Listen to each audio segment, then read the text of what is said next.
भूर्भुवः स्वः तत्सवितुर्वरेण्यं भर्गो देवस्य धीमहि धियो यो नः प्रचोदयात्। स्थान ग्रहण कर रही हैं विमला दीदी, स्थान ग्रहण कर रही हैं। श्री अनिल तिवारी जी पधार चुके हैं। पंडित रमेश मिश्रा जी से अनुरोध है कि उनका तिलक करके स्वागत करें।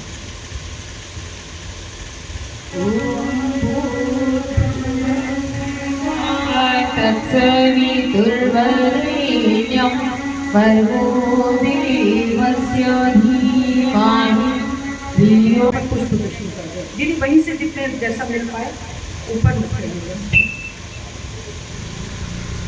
ओम भूर्भुवः स्वः तत्सवितुर्वरेण्यं भर्गो देवस्य धीमहि धियो यो नः प्रचोदयात्।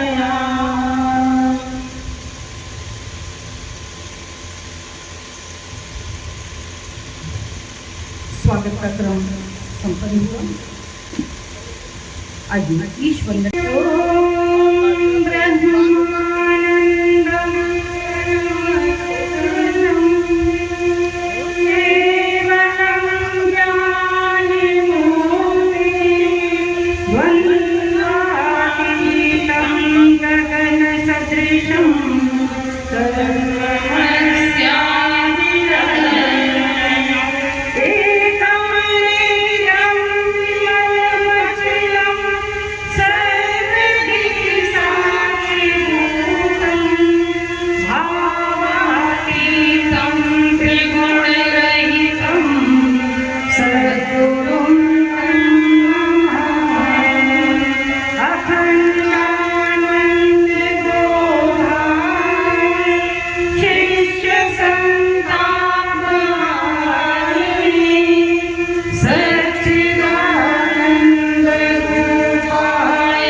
यहाँ जो सत्संग की गंगा बह रही है, प्रज्ञा पुराण रूपी सत्संग की गंगा,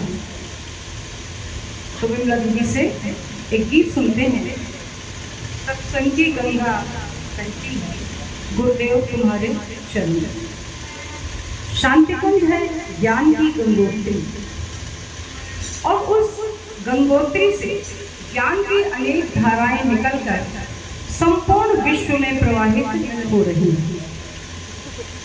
हिमालय से निकली हुई गंगा आगे बढ़ती जाती है, विराट रूप धारण करती चली जाती है। इसी प्रकार शांति कुंज से ज्ञान की अनेक धाराएं प्रवाहित हो रही हैं, और उन्हीं में से एक धारा पावन प्रज्ञा पुराण की कथा, एक धारा पंचकुंडी गायत्री महायज्ञ, एक धारा पितरों का तर्पण।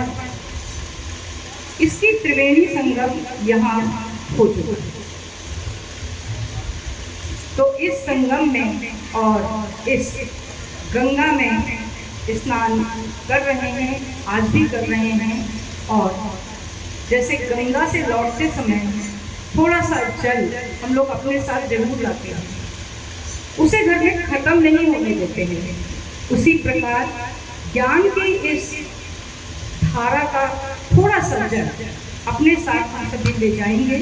आइए सुनते हैं जी।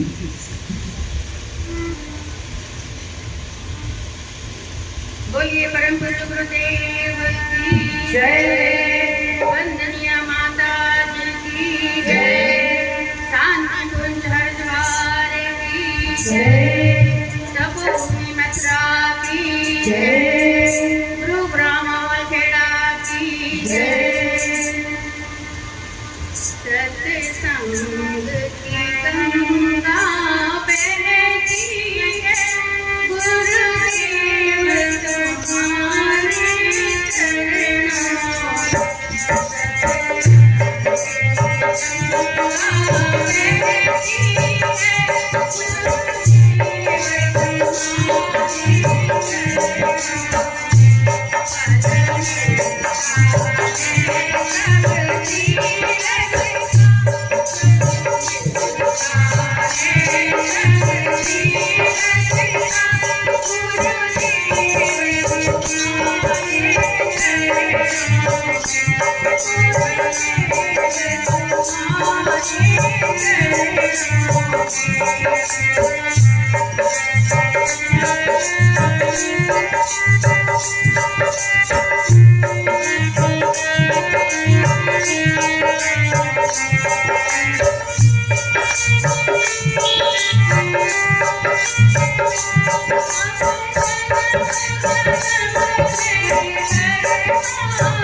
जय शांति गुजरी द्वार की जय पावन प्रज्ञा पुराण की जय। मंच पर आदरणीय ज्ञान किशोर भाई साहब विराजमान हैं, जो कि दुगामा शक्तिपीठ के एक ट्रस्टी हैं और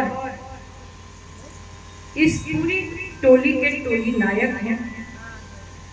इसके साथ ही आप प्रज्ञा पुराण टीम के व्यवस्था। अभी जो मंच पर जो भारी भरकम टोली दिखाई दे रही है, ये अभी भी अधूरी है। गायत्री परिवार में समयदान की बात की थी तो एक समस्या आती है कि समयदानी कार्यकर्ता मिलते नहीं हैं। मिलते हैं तो स्किल्ड नहीं होते हैं, कौशल नहीं होता है। लेकिन यहाँ जो सामने लोग बैठे हैं ये सब स्किल्ड हैं, कुशल हैं। इनके बारे में जो बहनें बैठी हैं सब, इनके बारे में कुछ भी बताने की आवश्यकता नहीं है, क्योंकि इनके तारुफ की ज़रूरत क्या है दोस्तों, इनके तारुफ की ज़रूरत क्या है। फूल खुद पास से गुजरे तो महक जाता है। अब खुद देख रहे हैं हमारी मीना दीदी बस सुंदर हारमोनियम बजा रही हैं, विमला दीदी, निशा दीदी गीत गा रही हैं।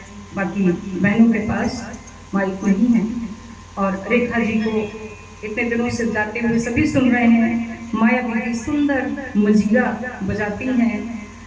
ये सब एक बहुत ही परफेक्ट टोली है जो इस समय यहाँ पर 60% है, 40% टोली यहाँ पर उपस्थित नहीं है, बुलाया गया है।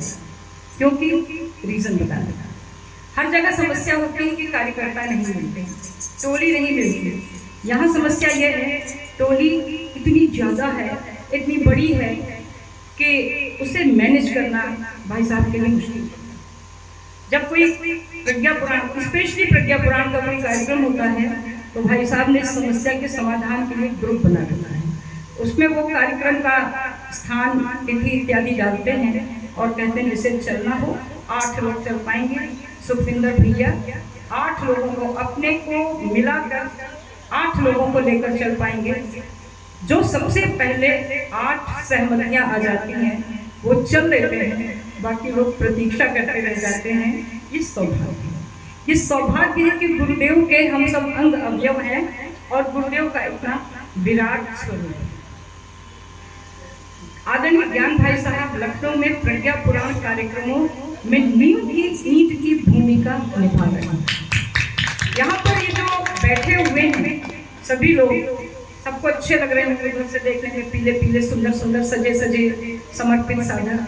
ये सब कंगूरे की ईंटें हैं, ये रेलिंग है इन मकानों की सुंदर सुंदर, इन्हें पेंट किया गया है, फूल काट दिए गए हैं। ये वो लोग हैं, हम सब लोग। इस भवन को जो स्थिरता दी है, जिस नींव की ईंट ने स्थिरता दी है, वो है हमारे आदरणीय भाई साहब ज्ञान किशोर सिंह। इन्होंने पूरे लखनऊ में प्रज्ञा पुराण को स्थान स्थान पर फैलाया।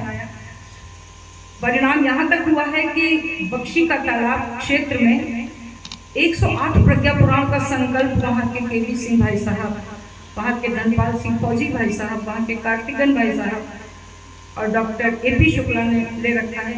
और प्रत्येक रविवार वहाँ प्रज्ञा पुराण के कार्यक्रम हैं। स्थिति ये है कि हमने इस रविवार निवेदन किया भाई साहब से विराम देने के लिए कि इस रविवार को विराम करवा दें। यह श्रेय जाता है गुरुदेव के इस महान कार्य का श्रेय जाता है आदरणीय श्री ज्ञान किशोर भाई साहब। अब मैं गायत्री माता की अब मैं आदरणीय ज्ञान भाई साहब से निवेदन करूंगी कि इस पावन अवसर पर अपनी थोड़ी सी भावाभिव्यक्ति करें। आदरणीय भाई साहब। देव की जय, परमवंदनीय माता जी की जय, वेद माता गायत्री की जय। आदरणीय भाइयों बहनों, आपके बीच में बहन जी ने हमारी बड़ी तारीफ कर दी और हमारी समझ में नहीं आ रहा है कि इतनी ज़्यादा तारीफ हुई क्यों। इतना कुछ तो हम कर नहीं रहे, मन होता है इतना कर नहीं पाएगा। थोड़े समय में थोड़ी सी बात आपसे करेंगे। आज जो हमारा परिवेश है जिसमें हम सब रह रहे हैं, उसमें एक चीज स्पष्ट रूप से दिखाई दे रही है कि जो हमारे 30-35 साल के बच्चे हैं, चाहे वो लड़कियां हों या लड़के हों, वो भगवान से जुड़ना नहीं चाहते। वो भगवान के काम में अपनी हिस्सेदारी बनाना नहीं चाहते। उनके पास बहुत ज़्यादा पुस्तकी ज्ञान है और वो दुनिया भर की बहस हमसे कर सकते हैं, लेकिन उसको सकारात्मक करके भगवान के चरणों में लगाने का उनका मन नहीं। ये एक घर की बात नहीं, एक क्षेत्र की बात नहीं, एक शहर की बात नहीं, एक प्रोविंस की बात नहीं, ये सारे भारतवर्ष में ऐसा ही हो रहा है। सदर्न स्टेट्स को छोड़ दीजिए, जो साउथ वाली स्टेट्स है दक्षिण भारत की, वहाँ अभी ऐसा नहीं है। वहाँ चीज़ें सिखाई जाती हैं और बच्चे सीख रहे हैं। हम लोगों के यहाँ क्या बताया, क्या समझा गया, मंदिर कौन जाएगा तो दादी जाएगी, पूजा कौन करेगा वो तो अम्मा करेंगे, हमसे उससे कोई मतलब नहीं। और कहीं ना कहीं इसमें हमारी आपकी भी गलती है। हमने उनको उस बचपन से पूजा से जोड़ा नहीं, भगवान से परिचय नहीं कराया, भगवान से मिलवाया नहीं, भगवान की शक्तियों के बारे में वो जान नहीं पाए। इसीलिए आज वो भगवान को उपेक्षित करके चलते हैं। जो हो गया उसको बदला नहीं जा सकता। अब इसका कारण क्या है, आइए उस पर विचार करते हैं। हमारे यहाँ संस्कारों की परिपाटी आज से नहीं, ये तमाम बहुत पुराने समय से चली आ रही है। इसको वैदिक काल कहते हैं। वहां से संस्कारों की परिपाटी चली आ रही है। पहले संस्कार बड़ी संख्या में होते थे, देश काल परिस्थितियों के अनुरूप उनको घटाया गया। अभी आप किसी से पूछिए जीवन में कितने संस्कार होते हैं तो व्यक्ति फट से बता देगा 16 संस्कार होता है। लेकिन परम पूज्य गुरुदेव ने जो अपनी साधना करी और उन्होंने चीजों का अध्ययन किया, तो उन्होंने उसमें से भी 6 संस्कार हटा दिए। आज के समय में केवल 10 संस्कार उन्होंने अपनी सूची में रखे हैं, जो गायत्री परिवार के परिजन घर घर जाकर के बड़े बड़े यज्ञों में वहां कराते हैं और घर घर जाकर के भी वो संस्कार कराते हैं।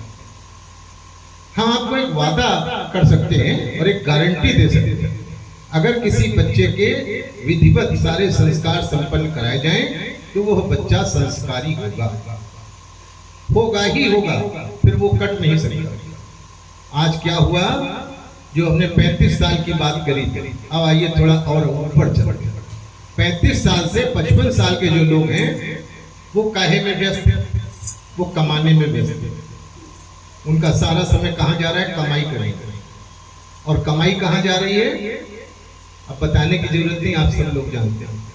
अनावश्यक खर्चे, अनावश्यक तरीके से उसको करना, सुनियोजित ढंग से अपने परिवार को न चलाना, उस सब में वो पैसा हो रहा है।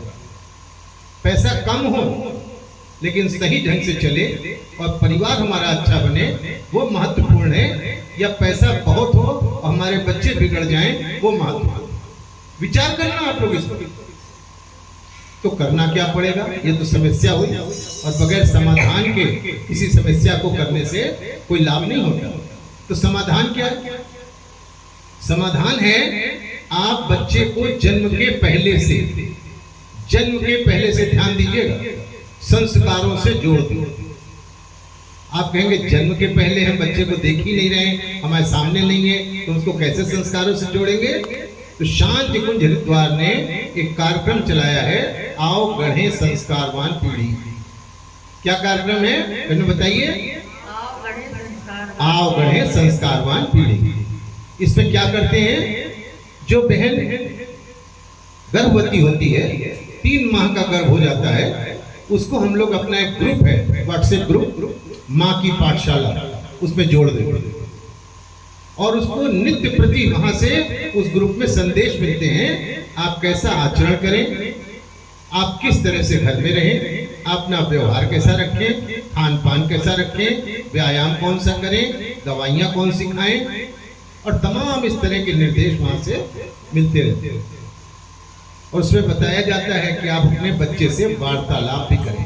किस बच्चे से करें? जो अभी संसार में आया नहीं है, अभी आपके गर्भ में, उस बच्चे से वार्तालाप करें, उसको संगीत सुनाएं, उसको बढ़िया बढ़िया।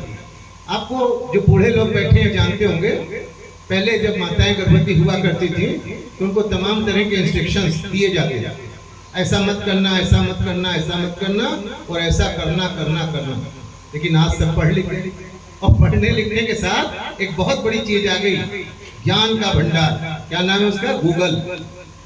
वो सबको चौपट कर रहा है। कोई बात है गूगल पर ढूंढ लीजिए, संतों की बात है वो भी ढूंढ लीजिए। अब गूगल जो कहेगा वो काट सत्य माना जाता है, जबकि वो अकाट सत्य होता नहीं। किंचित कई मामलों में आप टेस्ट करके देख लें, गूगल की चीजें भी गलत हो जाती। तो क्या करना है? गर्भवती बहनों के संस्कार प्रॉपरली गायत्री परिवार के लोगों से कराना। एक बार नहीं कराना, जन्म के पहले कम से कम 3 बार वो संस्कार कराना है, 3रे माह, 6ठे माह और 8वें 9वें माह में। और उस माँ की पाठशाला से जुड़ जाना, उनके निर्देशों का पालन करना है। हम आपको गारंटी देते हैं अपने गुरु जी की तरफ से, आप जैसी संतान चाहते होंगे आपके घर में, वैसी संतान आएगी। आप संत चाहते होंगे तो संत ही पैदा होगा, आप वीर चाहते होंगे तो वीर ही पैदा होगा, आप राजनीतिक व्यक्ति कोई चाहते होंगे तो वो राजनीतिक ही पैदा होगा, आप साहित्यकार चाहेंगे तो साहित्यकार आएगा, आप ऋषि चाहेंगे तो वो ऋषि आएगा। तो पहला संस्कार कौन सा हुआ? इसको कहते हैं पुंसवन संस्कार। आप सब लोग इस संस्कार से जरूर जुड़ो। अभी आपको बता दें, उत्तर प्रदेश सरकार ने एक पत्र निकाला है, डीजी हेल्थ यूपी ने, कि सारी पीएससीज में, हॉस्पिटल्स में, सीएससीज में वहाँ के जो इनरोल्ड गर्भवती बहनें हैं, उनको जिस दिन बुलाया जाता हो उस दिन गायत्री परिवार के परिजनों को बुला करके गायत्री परिवार से ट्रेनिंग दी जाए। और ये काम शुरू भी हो गया। अभी हमारे यहाँ से कुछ बहनें मोहनलालगंज गई थी और वहाँ पर उन्होंने पावर पॉइंट प्रेजेंटेशन दिया है उन बहनों को। गांव-गांव में भी ये काम हो रहा है, शहरों में भी हो रहा है, बस थोड़ा सा मेहनत करके उससे जुड़ने की आवश्यकता है। अब साहब बधाइयाँ बज गई, जन्म ले लिया बालक या बालिका, भगवान ने जो चाहा। तो अब क्या करना है? अब उसका एक आईडी बनानी है।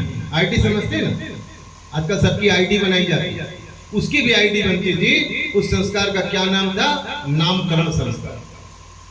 कैसे होता था? नामकरण संस्कार के दिन वह प्रसूता 12 दिन तक एक कमरे में बंद रहती है। कारण क्या था? उसको बाहर निकालेंगे तो काम करना पड़ेगा। अभी उसका शरीर कमजोर है, उसको ताकत मिलनी चाहिए, उसकी सेवा शुश्रूषा होती थी, वो बाहर नहीं निकलती, वो बालक भी बाहर नहीं निकलता।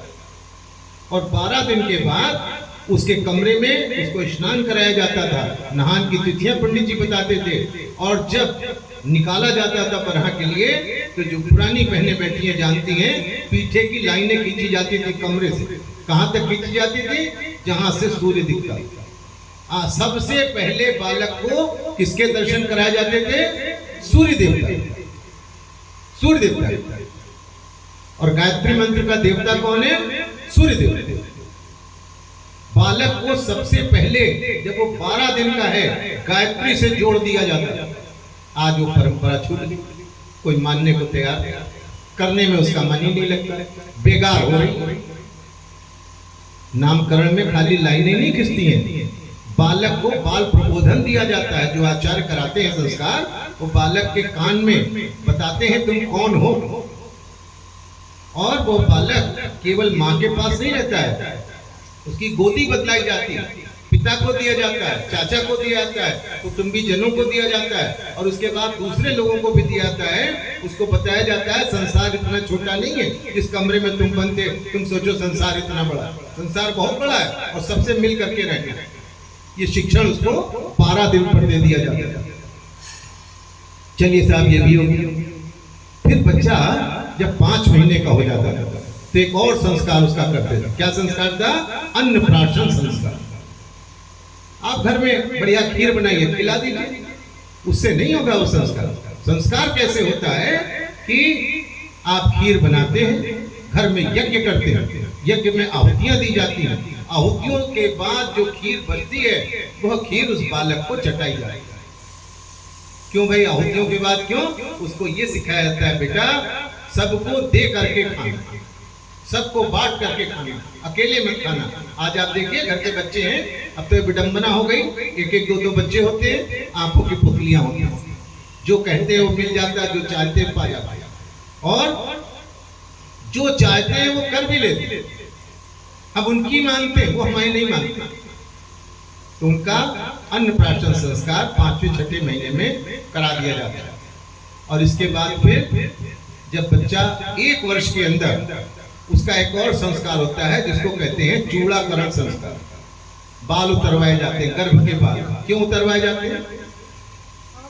जो बच्चा जन्म लेता है वो पिछले अनेक जन्मों के सुसंस्कार कुसंस्कारों को लेके पैदा होता है, और उसके प्रभाव बालों में सबसे ज्यादा होते हैं। तो वो बाल हटाए जाते हैं, सब जगह हटाए जाते हैं। दूसरे धर्मों में भी आप पता कर लीजिएगा, वहां भी मुंडन होता है, उसको मुंडन नहीं कहते, कुछ और कहते हैं, लेकिन वहां भी ये प्रक्रिया चलती है। अच्छा, तो मुंडन तो हमारे आपके घर में भी होता है, और मुंडन होता है, और हम लोग कितना पैसा उसमें खर्च करते हैं? 2 लाख, 3 लाख, 5 लाख, बढ़िया सी पार्टी लेते हैं, बुआ आती, मौसी आती, दादी आती, न जाने कितने लोग आते। लेकिन जो मुंडन करवाने चले थे जिसका, उसके तो सिर्फ बाल उतरते हैं। मुंडन किसका होता है? माता पिता का हो जाता है, तो गठरी भर पैसा खर्च हो जाता है। मुंडन कैसे होता है? बच्चे के बाल में एक ग्रंथि, दूसरी ग्रंथि, तीसरी ग्रंथि बांधी जाती है, शिव जी की, विष्णु जी की और ब्रह्मा जी की। जो नाई आता है उसके जो औजार होते हैं उनका पूजन किया जाता है, नए वस्त्रों का पूजन किया जाता है, नाई का तिलक किया जाता है। उसके बाद वो नाई पहले उन ग्रंथियों के बालों को काटता है, फिर दही और दूध और घी से बालों को गीला करता है। आज नहीं करेगा क्या? उसको पता ही नहीं, पानी मंगाया शुरू हो गया, वो कोमल हो जाता, उसका सर कोमल है अभी, उसमें मुलायम चीज की जरूरत, उससे उसको गीला करते हैं, फिर बाल उतरते हैं, और उतरने के बाद सिर के ऊपर स्वास्तिक का चिन्ह बनाया जाता है। आप देखिए एक एक चीज जो ऋषियों ने बनाई है वो सब बड़ी जुड़ी हुई है। अब साहब मुंडन भी हो गया। मुंडन 1 साल में जरूर कर लेना चाहिए। क्यों कर लेना चाहिए? जिस समाज में हम रहते हैं उसमें अच्छे लोग भी हैं, बुरे लोग भी, और बालों से टूने टटके बहुत हो गए। जरा से बाल काट लिए तो पता चला बच्चे को कहीं से कहीं पहुंचा देंगे। इसलिए बच्चे के बाल पर नजर रखनी चाहिए और 1 साल में जरूर हटा देना चाहिए। अगर कहीं किसी के पास कोई दिक्कत है, नहीं हटा पा रहे हैं, तो उनको कटवा के ऊपर के बाल संभाल के रख लेने चाहिए। जब मुंडन करें तब लोई में वो बाल रख दें। इसके बाद कौन सा संस्कार होता है? इसके बाद फिर 2.5 वर्ष की अवस्था में एक संस्कार होता है जिसको कहते हैं विद्यारंभ संस्कार। आप देखो आज यहाँ यज्ञ हुआ था दीदी, आज यज्ञ हुआ था, क्या संस्कार हुए थे उसमें? नहीं, इतना सुलभ था, तुरंत हो सकता था, लेकिन उसका ज्ञान नहीं है, पता नहीं है। विद्यारंभ संस्कार के नाम पर क्या जानते हैं? कुछ ओम दोम कर लिया और 2 साल 2.5 साल के बच्चे को कहाँ भेज दिया? प्ले स्कूल में भेज दिया। प्ले विद्यारंभ संस्कार इसको नहीं करेंगे। विद्यारंभ संस्कार के माने आपको विद्या दी जाएगी। उन स्कूलों में क्या दिया जा रहा है? वो मात्र शिक्षा दी जा रही है। ये 2 चीजें होती हैं, शिक्षा और विद्या। स्कूल शिक्षा दे सकता है, विद्या नहीं दे सकता। और यही कारण है कि पढ़ने लिखने के बाद, तमाम डिग्री लेने के बाद ऐसे इंजीनियर पैदा हो रहे हैं जो पुल गिरा देते हैं, ऐसे डॉक्टर पैदा हो रहे हैं, आधा ऑपरेशन करते हैं, आधे में आके कहते हैं 4 पथरी की बात तय हुई थी, इसमें 8 पथरी निकल लेंगे और पैसे जमा कर दीजिए, तो इसको निकाल देंगे, और पैसे नहीं हो तो बाद में आ जाएंगे। ऐसे वकील पैदा हो रहे हैं जो लड़ते आपका केस है, मिल जाते सामने वाली पार्टी से और आपको हरा देते। समाज में संस्कारों के ना होने की वजह से, विद्या के ना होने की वजह से ये सारे कार्यक्रम हम लोग देख रहे हैं। तो विद्यारंभ संस्कार बच्चे का जरूर कराना चाहिए। हम लोग विद्यालयों में जाते हैं भारतीय संस्कृत ज्ञान परीक्षा कराने, वहां आग्रह करते हैं कि सारे बच्चों को एक जगह कर दीजिए, हम इनका संस्कार कर देते हैं। आप लोग उस संस्कार को अवश्य करें। उसके बाद कौन सा संस्कार होता है? विद्यारंभ संस्कार के बाद फिर बच्चा पढ़ने लगता है। और आपको पता है पहले कितनी विद्याएं दी जाती थी बालक को? पहले बालक को 100 तरह की विद्याएं सिखाई जाती है।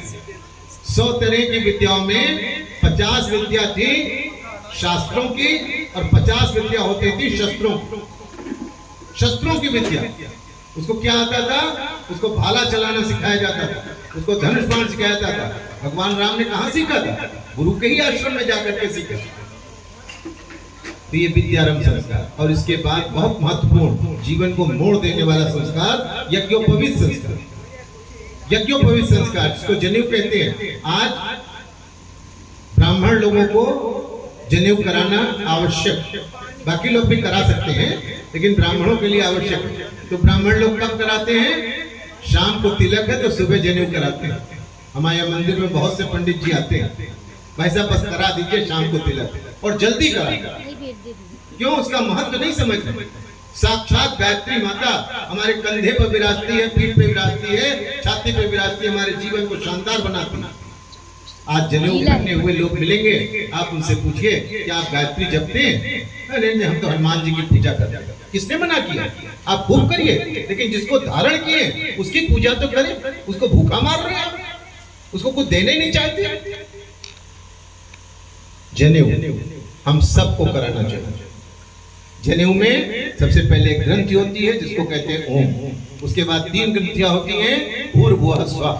3 लड़े होते हैं। गायत्री के 3 पद हैं, त्रिपदा गायत्री कहा गया है।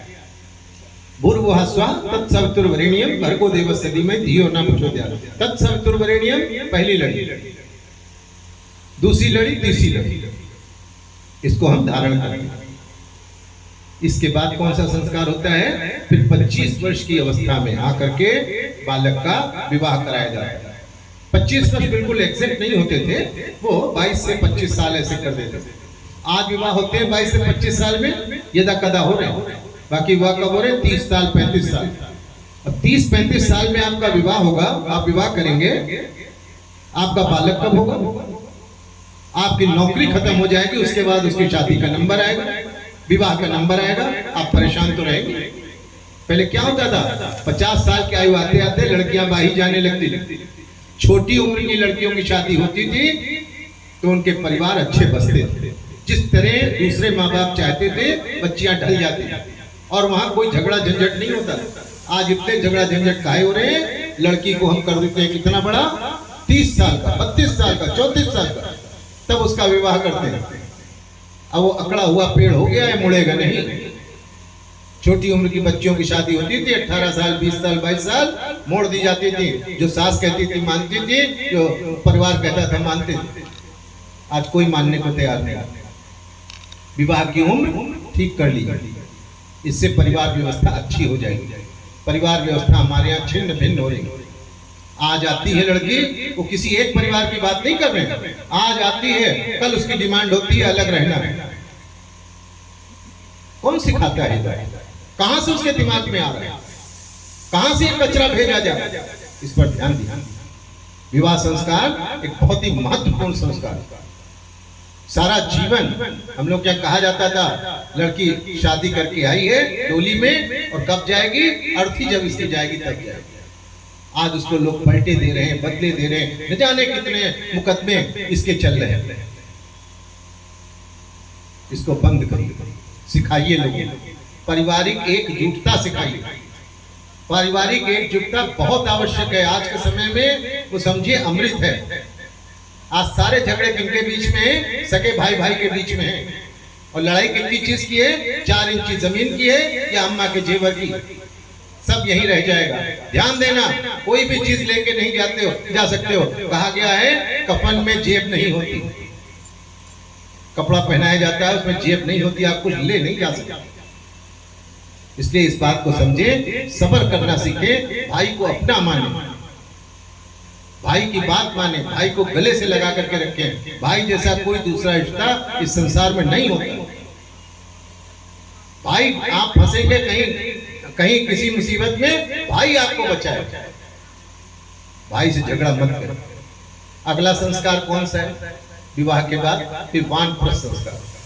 ऋषियों ने कहा कि अब 50 साल के हो चले, अब आप क्या करें, अब परिवार की जिम्मेदारियां नीचे की पीढ़ी को सौंप दो, अपने आप को फ्री कर लो। ये सब वानप्रस्थी बैठे हुए हैं, ये बहुओं को जिम्मेदारी दे करके निकल पड़े, समाज का काम करेंगे। ये क्या हमारी ही जिम्मेदारी? आपकी भी, जितनी हमारी है उतनी आपके भी, आप भी करें।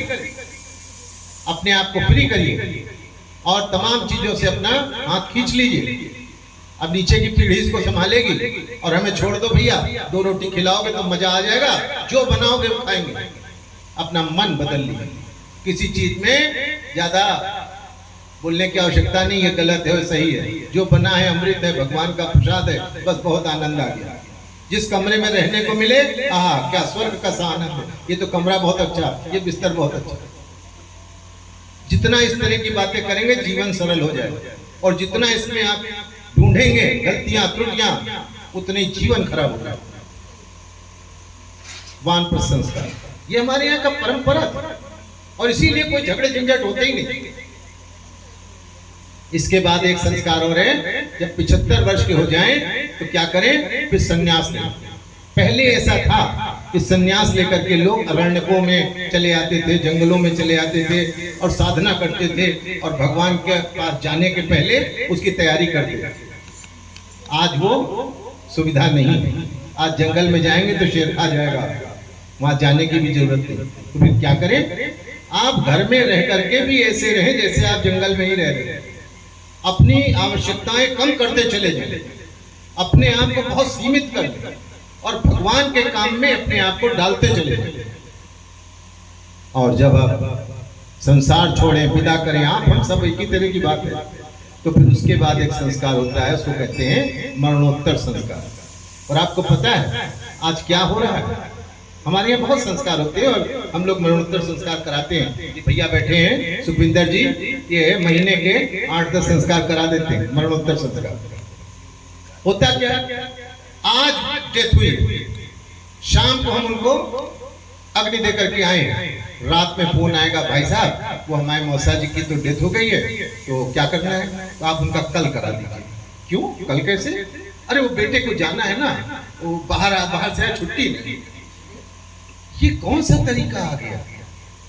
जिस पिता ने उसको पैदा किया है, उस लड़के के पास पिता के लिए 13 दिन का समय नहीं है। शास्त्र क्या किसी बेवकूफ आदमी ने लिखे? 13 दिन का समय क्या उन लोगों ने लिखा जिनको जानकारी नहीं थी। और नतीजा क्या होता है, जब वो दिव्य आत्मा पुनः अवतरित होती है मनुष्य के रूप में, तो उसकी जन्म पत्री में दोष ही दोष होते हैं।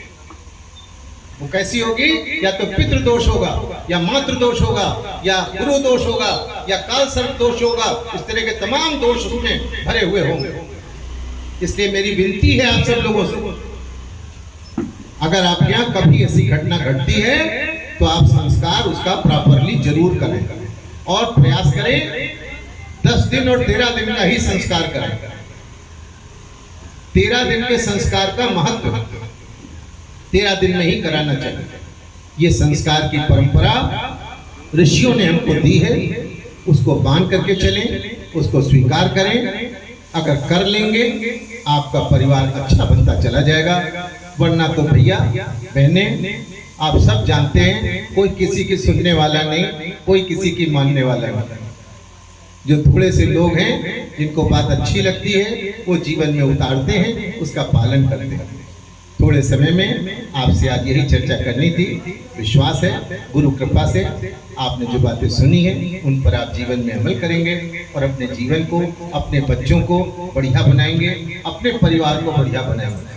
आज एक बात नोट करके जाना कि हम सगे भाई बहनों में कभी झगड़ा नहीं करेंगे, कभी झगड़ा नहीं करेंगे।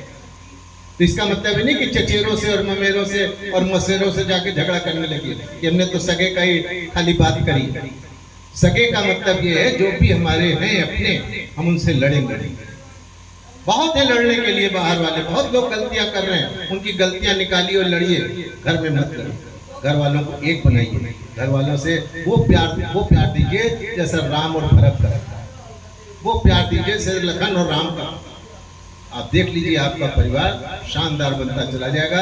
रामायण अनेकों बार देखी होगी, रामायण अनेकों बार पढ़ी होगी, लेकिन क्या हम भरत जैसे बन पाए, क्या हम लक्ष्मण जैसे बन पाए, इस पर विचार करना और प्रयास करना कि जीवन में हम भरत और राम जैसे बन सके। इन्हीं शब्दों के साथ अपनी बात को समाप्त करेंगे। आप सबका कल्याण हो, आप सबका जीवन श्रेष्ठ मार्ग पर आगे बढ़े, यही धन्यवाद। बहुत बहुत धन्यवाद भाई साहब।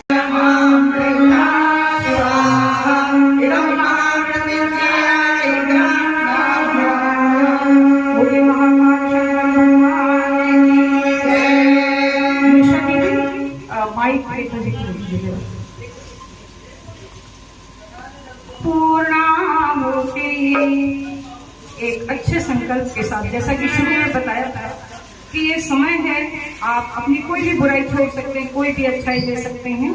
तो आइए करते हैं पूर्णाहुति। ओम पूर्णमतः पूर्णमिदं पूर्णात् पूर्णमुदच्यते पूर्णस्य पूर्णमादाय पूर्णमेवावशिष्यते। स्वाहा। ओम सर्वमयि पूर्णगं स्वाहा। ओम सर्वमयि पूर्णगं स्वाहा। ओम सर्वमयि पूर्णगं स्वाहा। इसी पूर्णाहुति के साथ आज यह प्रज्ञा पुराण का कार्यक्रम समाप्त होता है। इसमें कुछ प्रसंग कृष्ण चरित्र के हुए, कुछ रामचरित्र के हुए और शेष समय हमने प्रज्ञा पुराण सुना, गुरुदेव ने सुनाया, हम सब ने सुना, माध्यम बनकर किसी ने सुनाया, किसी ने गाया, किसी ने बजाया। अब हम विदाई देते हैं इस पूर्णाहुति के साथ भगवान कृष्ण को, राम को, उन्हीं स्मृतियों के साथ जो छोटी छोटी पंक्तियां थी, जो गाई बजाई थी, जो भगवान को बहुत प्रिय है। जय सिया राम दंडवत भैया मधुरी वाणी बोले, मधुरी वाणी बोले। जय सिया राम दंडवत भैया मधुरी वाणी बोले, मधुरी वाणी बोले।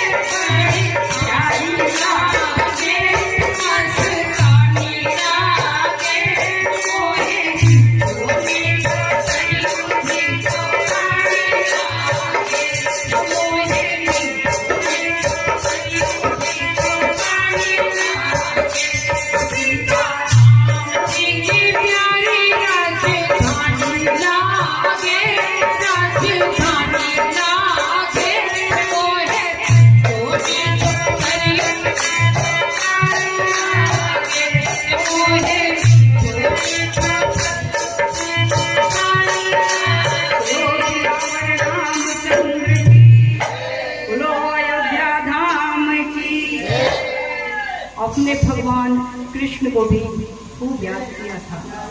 वृंदावन प्यारो वृंदावन, वृंदावन।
प्रज्ञा पुराण उसका एक अंश हुआ। यहाँ प्रज्ञा पुराण नहीं हुआ, उसका एक अंश हुआ, प्रथम अध्याय ही लगभग हुआ। तो हम देवर्षि नारद का प्रिय संकीर्तन करते हुए उन्हें भी पूर्णाहुति उनके चरणों में समर्पित करते हैं। श्रीमन नारायण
जल ऊपर से छिड़का जा रहा है, उधर से कलश का जल छिड़का जा रहा है। आइए जल की बूंदों का आनंद ले, अपने मन वाणी अंतःकरण हृदय शरीर सबको पवित्र करें। ओम देवो शांति शांति पृथ्वी शांति आकाश शांति औषधय शांति वनस्पतय शांति पुष्पे शांति शांति सर्वं शांति शांति देव शांति सामा शांति ओम शांति शांति शांति सर्वावधि शांति बोले गायत्री माता की जय, ब्रह्मदेव की जय, ब्रह्मैया माता जी की जय। अब मैं गायत्री परिवार आलमबाग के समन्वय आदरणीय श्री अनिल तिवारी जी को आमंत्रित करती हूँ कि वे इस पावन अवसर पर यहाँ आएं और अपने भावों को अभिव्यक्त करें। 8:30 बजे का समय दिया था, 8:32 करीब हुआ है। कार्यक्रम समय पर समाप्त हुआ, थोड़ी सी गड़बड़ी हो गई, वरना बहुत अच्छा हुआ। बोलिए गायत्री माता की। और आरती हो गई है। इसके पश्चात भोजन प्रसाद की पूर्ण व्यवस्था है। भोजन प्रसाद की पूर्ण व्यवस्था है। भोजन प्रसाद लेके जाएंगे। भोजन प्रसाद जो देख रहे हैं भैया से निवेदन है वो अपना स्टॉल लगा देंगे, तुरंत स्टॉल लगा दें। बहुत बहुत आप सबका धन्यवाद। ये पावन पंचदिवसीय प्रज्ञा पुराण कथा जो आप सबके माध्यम से हमारे आदरणीय गुप्ता जी ने पूर्वजों के निमित्त अपने इस पावन श्राद्ध तर्पण के समय में सबके सुनिश्चित समय को देखते हुए रखा, उसकी आज पूर्णाहुति हमारी ब्रह्मवादी बहनों द्वारा संपन्न किया जा रहा है। बहुत बहुत धन्यवाद आदरणीय तिवारी जी का, जिन्होंने इस व्यवस्था में सुंदर सी व्यवस्था बना करके अपने अमूल्य समय को व्यवस्थित करके हम लोगों को सारी व्यवस्था, सारी सामग्री उपलब्ध कराई। मैं आदरणीय तिवारी जी का सादर नमन करते हुए प्रणाम करता हूँ कि गुरुदेव की ऐसी ही कृपा आपके द्वारा हम सबको प्राप्त होती रही। हमारी दीदी निष्ठा बहन जी, भाई ज्ञान भाई साहब, उनकी पूरी टोली को सादर प्रणाम करते हुए आप सबको बहुत बहुत धन्यवाद देते हैं कि आपकी बहुत बड़ी कृपा हुई। इस पावन पितृपुरोहितों के समय में आपने अपना अमूल्य समय निकाल करके हम सभी को कृतार्थ करने का शुभ अवसर प्रदान किया है। और हमारे तिवारी जी थोड़ा सा हम लोगों को संदेश देंगे।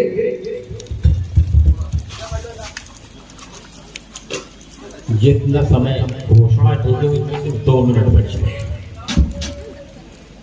तो 2 मिनट में हमको अपने भावों को व्यक्त कर देना है। 8:30 फौजी आदमी एयरफोर्स से रिटायर्ड है। समय का संतुलन बनाए रखना। 2 मिनट दूंगा मैं उसे। 22 साल में जुड़ा था, 70 साल हो गए और 70 साल में ये पहला कार्यक्रम है, एक अनूठा। ऐसा कार्यक्रम हमने आज तक कभी नहीं किया। आज रात को हमें पता चलता है कौन सा कार्यक्रम करना है। आज रात को हमें पता चलता है कल से कार्यक्रम करना है। ऐसा कैसे होता है? तो क्या करें? गुरु जी आ गए, कहते गुरु जी आ गए और हमको करना है। हम नहीं करते, किसी भी कीमत पे राजी नहीं होते कि कार्यक्रम हो यहाँ पे। गुरु जी आ गए, भैया बोले गुरु जी आ गए। अब गुरु जी आ गए तो हम कैसे मना करते हैं? कैसे मना करते हैं? तो करना ही। गुरु जी के उनके बीच में तो वहां नहीं सकते ना। जैसे हुआ आज बहुत अच्छा लग रहा है। ये शुरुआत है, समाप्ति नहीं है। समाप्ति नहीं है तो शुरुआत एक टिपिकल ढंग से हुई और हम वो दिन देखना चाहेंगे जब उस गेट से उस गेट तक पूरा भरा हो हम ये कार्यक्रम यहाँ पे संपन्न करें। उस गेट से इस गेट तक।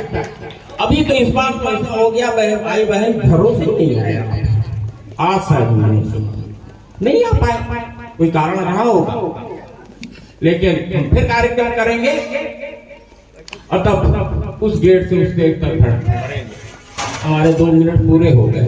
हम बहुत बहुत आभारी हैं। अभी 1 मिनट और है। अभी मेरी गूगल मीट पर क्लास है तुरंत।